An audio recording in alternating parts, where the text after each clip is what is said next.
Hello အားလုံးပဲမင်္ဂလာပါမြန်မာ Focus YouTube Channel ကနေပြန်လည်ကြိုဆိုပါရစေ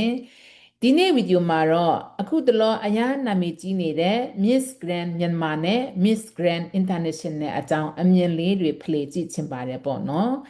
မဲပြိုင်ပွဲတွေကြည့်တယ်ဆိုရင်မနစ်ကဖြစ်ပျက်သွားတဲ့ Miss Grand International အကြောင်းကိုအားလုံးသိကြမှာပါ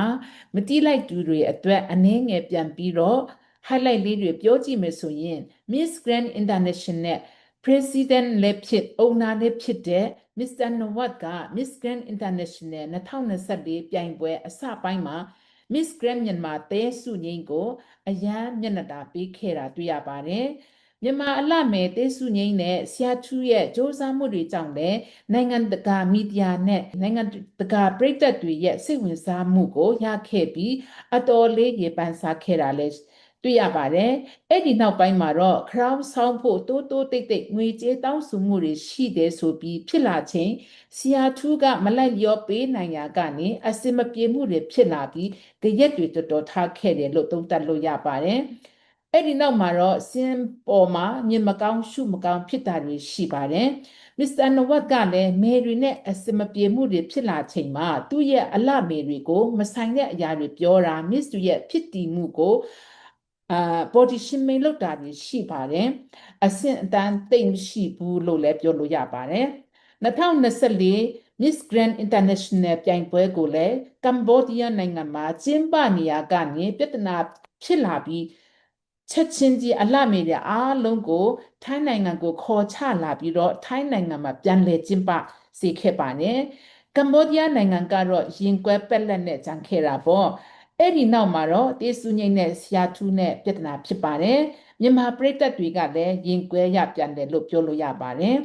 ချင်းချောက်မှုတချို့လည်းရှိတယ်ဆိုတဲ့အရာကို online ကနေတွေ့ရတာဖြစ်ပါတယ်ဒီလိုပြဿနာတွေဖြစ်နေချင်း Miss Grand Myanmar National Director ဆရာထူးကသူနဲ့အလုပ်အတူတူတွဲလို့ဖို့ကိုလက်တွေ့ဖြုတ်လိုက်ပါတယ်ဒီတော့ Miss Grand Myanmar National Director နေရာလစ်လပ်သွားခဲ့တယ်အစပိုင်းမှာတော့ Miss Grand Myanmar ရဲ့ National Director ကနေချီဦးပဲဖြစ်လာမလို့နီနီလေးအိမ်ပဲဖြစ်လာမလို့နဲ့နောက်ဆုံးတော့ Miss Grand Myanmar National Director အသစ်ကကချင်အဆိုတော်မရန်ဆိုင်တော်ဖြစ်လာခဲ့တာပဲဖြစ်ပါတယ်ဒီတော့ Miss Grand International ကိုကြည်မရဖြစ်နေတဲ့ကချင်ပရိသတ်တွေနဲ့မြန်မာပရိသတ်တွေအားလုံးကတအံ့တော်တွေဖြစ်ကုန်ကြတာပေါ့နော်ဆိုတော့မရန်ဆိုင်တော်စုသူကလည်းခဲတူတော့မဟုတ်ဘူးပေါ့နော်အတန်အញ្ញမ်းကောင်းပြီးကချင်တချင်းမြန်မာတချင်းအင်္ဂလိပ်တချင်းနဲ့အားလုံးကိုကောင်းကောင်းဆိုနိုင်သူအထူးသဖြင့်ကချင်ပရိသတ်တွေအားလုံးကြိုက်နှစ်သက်တော့နာမည်ကြီးအဆိုတော်တယောက်အဖြစ်ရတည်နေသူမြန်မာပရိသတ်တွေကလည်းအားပေးရမလားချီတုံချတုံဖြစ်နေတော့မှာပဲ Miss Grand Namkham အဖြစ် JK Sophia ကဝင်ပြိုင်မယ်ဆိုပြီးတော့ပုံတွေတက်လာပြန်တယ်JK Sophia ဆိုတာမြန်မာစတာတချင်းဆိုပြိုင်ပွဲမှာနာမည်ကြီးလာသူတယောက်မြန်မာစတာပရိသတ်ရဲ့အသေးသုံးလေးတယောက်ဖြစ်ပြီးတော့တွက်လက်ပြီးထူးခြားတဲ့အကနဲ့တချင်းဆိုပြိုင်ပွဲမှာပရိသတ်ကိုဖန်ဆားနိုင်ခဲ့သူတယောက်ပေါ့ English skill communication skill ကောင်းယုံတာမကပဲဉာဏ်ရည်လဲထက်မြက်သူဆိုတော့ကောင်းတယ်ကောင်းမလေးလုံနိုင်မယ်အားပေးမယ်ပေါ့စဉ်းစားနေချိန်မှာပဲ Miss Grand International ရဲ့နောက်ထပ်ရုပ်ညက်မှုနဲ့တာဝန်ယူမှုပြက်ကွက်ခဲ့တဲ့ကိစ္စတွေကို Miss Grand International 2024 winner ဖြစ်တဲ့အိန္ဒိယအလှမယ်က Rachel Gupta ကဖော်ထုတ်လာပြန်ပါတယ် To tell you guys the truth about what I've been going through for the last 7 months as Miss Grand International. I know this is going to come as a shock to a lot of you, my decision to step down and return my crown and give up my title. crown သိမ်းတဲ့ကိစ္စတွေဖြစ်လာပြန်ရောဒီအချိန်မှာလဲ Mr. Nawat ကသူရွေးထားတဲ့ Miss Grand International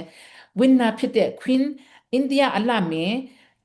ကိုသူကဂျိုင်းအနတ်အရန်နန္ဒာသူ့ရဲ့ဂျိုင်းအနတ်ကအရန်ဆိုးတာဆိုပြီးမီဒီယာတွေရှေ့မဆိုင်တာတွေပြောပြန်ပါတယ်တော်တော်လေးကိုလူကြီးလူကောင်းမဆန်ဘူးလို့ပြောရမှာပါ She really smell armpit a lot นะဂျိုင်းအနတ်တွေအကြောင်းသူပြောစရာမလိုဘူးလीနော် စီကံမလိုက်နာလို့တတ်မှတ်ထားတဲ့စံနှုန်းတွေနဲ့မကိုက်ညီလို့ crown သိမ်းတယ်လို့ပြောလို့ရတာပဲဒီလိုအပြောဆိုတွေကနိုင်ငံတကာကလည်းလက်မခံပါဘူးရှက်စရာအလွန်ကောင်းတယ်လို့မြင်ပါတယ်အခုတော့ Miss Grand International ရဲ့ပုံရိပ်ကတော်တော်ကျနေပြီလို့ယူဆလို့ရပါတယ်ပရိုမဆန်ဘူးပေါ့နော်။ယင်းသေးရှိတဲ့အတိုင်းပြောမယ်ဆိုရင်မရန်ဆိုင်တော်ကိုလည်းဒီလို organization ရဲ့ national director မလုပ်ခိုင်းစေချင်ပါဘူး။ JK Sophia ကိုလည်းဒီလို organization နဲ့မှာဝင်မပြိုင်ခိုင်းစေချင်ပါဘူး။ဒါပေမဲ့ Miss Grand Myanmar National Director ကမရန်ဆိုင်တော်မယူလဲအခြားသူတယောက်ကယူမှာပါပဲ။ကျမတို့မမြင်ချင်လဲမြင်နေရအောင်ပါပဲလို့စဉ်းစားမိပါတယ်။ဆိုတော့မစ္စတာနဝတ်ကိုကြည့်မရလဲမရန်ဆိုင်တော်ရဲ့လှုပ်ဆောင်မှုတွေကိုစောင့်ကြည့်ပြီးတော့အားပေးကြရင်မကောင်းဘူးလားလို့စဉ်းစားမိပါတယ်အနည်းဆုံးတော့နဝတ်ကြီးရဲ့ပြစ္ဆက်ကိုအသုံးပြုပြီးမြန်မာမေတွေမိမိရဲ့အရေးအချင်းအစွမ်းအစတွေကိုကဘာကိုချပြခွင့်ရကြတာပဲလေနော်ဒီလိုအဖွဲ့အစည်းတွေဒါမရှိရင်တော်နေတတ်နေရင်လည်းကဘာကိုချပြခွင့်ရှိကြမှာမဟုတ်ဘူးလေလူတယောက်ကိုငွေမမက်ပါနဲ့စီးပွားရေးမဆန်ပါနဲ့လို့လည်းပြောလို့မရတယ်လို့လူတိုင်းကပတ်စံအတွက်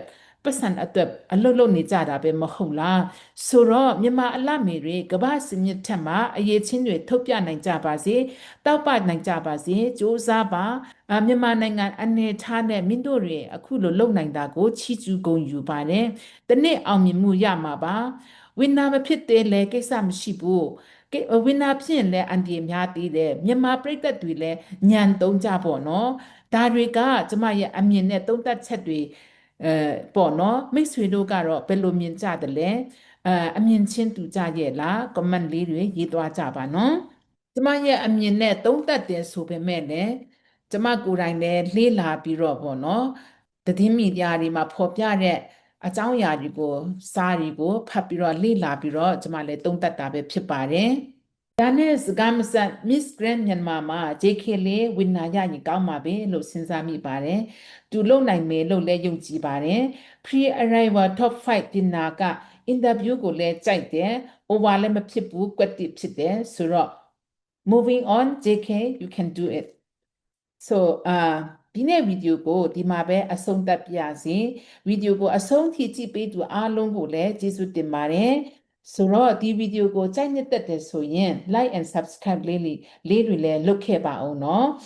နောက်ဗီဒီယိုတွေကိုလည်းစောင့်မျှော်အားပေးကြပါအောင်လို့နှုတ်ဆက်ရင်းနဲ့ God bless you all see you in the next video thank you